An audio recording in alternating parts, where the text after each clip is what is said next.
This was a man who blocked the path of Hussain towards Kufa. Look at the amount of darkness this man was in. This was a man who was partly responsible for moving Hussain from the banks of Furat to where he eventually situated his camps. In any meeting there was to talk about how to oppress Hussain, Hur was in those meetings.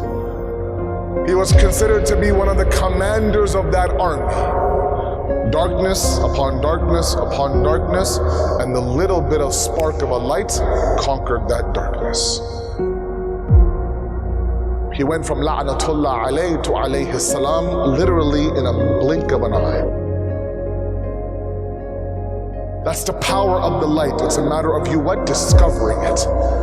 And he describes himself like oftentimes we describe ourselves today, standing between heaven and hell, being pulled by all sorts of forces. But this was a man who didn't think for a moment that Umar ibn Sa'd would do what he did on the day of Ashura. He really truly believed, the history books tell us, you can tell a little bit of the inkling of the talks between him and Imam Hussain, that Hur was not like anybody else. When that fateful meeting happened between Umar ibn Sa'd and Imam Hussain on the night before the day of Ashura, now I want you to imagine for a moment now that Umar ibn Sa'd now is hearing face to face for the first time since the arrival in Karbala, Imam Hussain.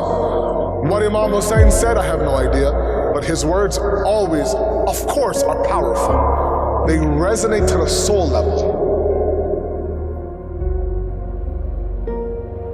And this man heard the words of Imam Hussain, spent the entire night, no doubt the words of Hussain are echoing in his head.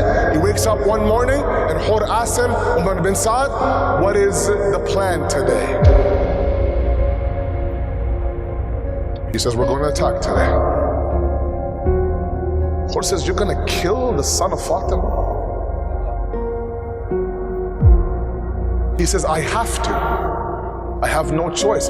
It's a man who spent the entire night, I don't know how well he slept that night, but the words of Hussain echoing in his mind. Hur kept asking him, are you sure this is what you want to do?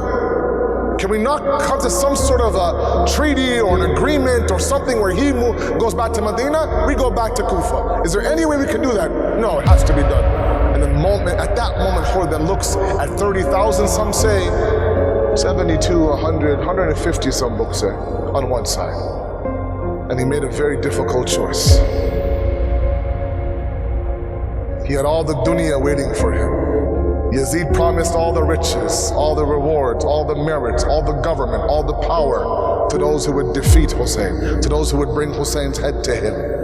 And he knew that he would be part of that entourage that would cash in on this battle. But that little spark of light, that little small candle, conquered all that darkness that he went through in the past few days. And he summoned his servant, he summoned his son, and he says to his sons, tie my hands, blindfold my eyes, and take me to my Mawla Hussain.